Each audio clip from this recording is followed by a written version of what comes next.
I'm going to make the assumption that if you're anything like me in any way, or I'm in any way like you as a believer, when we read the scriptures, we read with some hope of discerning, some hope of understanding, some hope of enlightenment.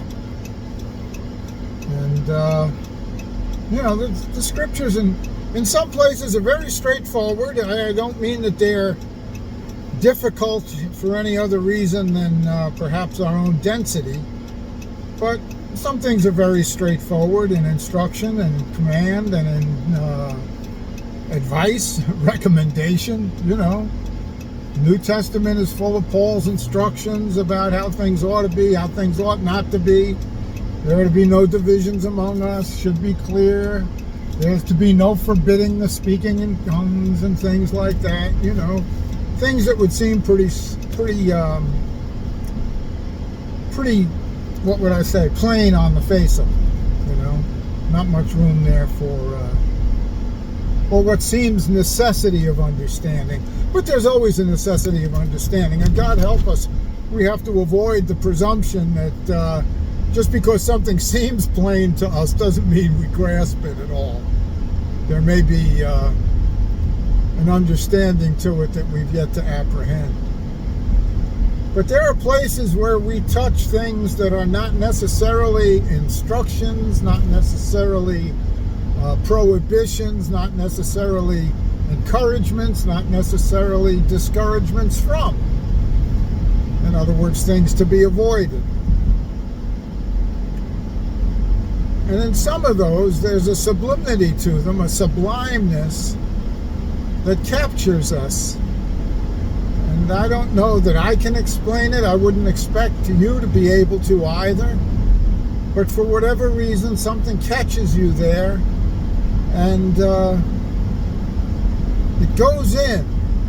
It goes in a way that I don't want to say is not easily forgotten. That's not it. It's, there's something of substance there, even if it's not necessarily something that someone is recommending to. In other words, it's not given that you ought to understand this, you need to understand this, any more than I can sit here and say that about what I'm sharing. It's just spoken, written, said. And I think of that particular place, in Philippians, where Paul is talking about all those things that were once advantage to him, that he now counted dung. Being a Pharisee and being born on, 8th day, and, of the tribe of Benjamin, all of those things that out from himself might impress others, but I believe even in himself he found he had to deal with. That there was something in his soul willing to, not necessarily willing, something in his soul that could be taken advantage by having respect to them.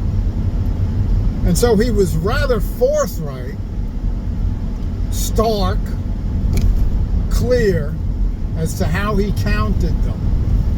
Not only that they didn't impress him, he counted them as dung. And we all know this. We all know that section. He counted them as dung, as things working against this thing that is so sublime that he said. And I trust you've read it. I trust you may even know it in your heart very well, better than I. And God help us all to know it. But he went on to say, that I may know him in the power of his resurrection and the fellowship of his sufferings. Here's the thing. Being made conformable to his death. Being made conformable to his death, if by any means I might attain to the resurrection from the dead. Paul doesn't put that up there and say, unless you get this, that contingent there, that if. He doesn't mention if you don't get this, you're excluded. You have to get this to be included. He was speaking of himself, for himself, from himself. But it is of such depth, of such profundity, that to touch it electrifies the soul with something that can't be denied, that I may know him in the power of his resurrection. Yes, we all recognize this impetus in ourselves to want to know power, and that power particularly. The fellowship of his sufferings. We may have some knowledge of that, some understanding of that. We may know in some way what it means to be ignored, what it means to be thought evil, what it means to be thought a liar, what it means to be thought foolish, what it means even to be betrayed. Some of those things that we would count as the Lord's suffering that he endured, even from disciples being rebuked and told, far be it from you, Lord, by a certain disciple. In other words, that he had a better plan. So these things we may have some understanding of, some entrance into. But being made conformable to his death, that's a rather exclusive, singular, so very singular matter. Because lots of people get betrayed. Lots of people have ill spoken of them. Lots of people are thought false when they're telling the truth. But the Lord's death has a thing, God help me to say it that way, but the Lord's death is of such measure and particular nature as is exclusive and singular. I know I'm repeating myself. And Paul, if we take it as I take it, had a craving to know that. He didn't even say, I have this desire that I might know him. Just in his saying, that I might know him, reaches out and touches us in a way. We know where that's coming from. The depths of Paul, that I might know him.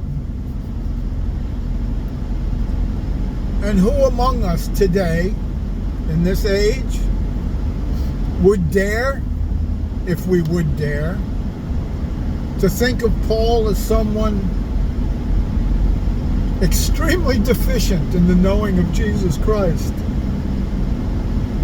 Or in any way. I mean, we could give him too much credit. We could make of him something that he's never made of himself.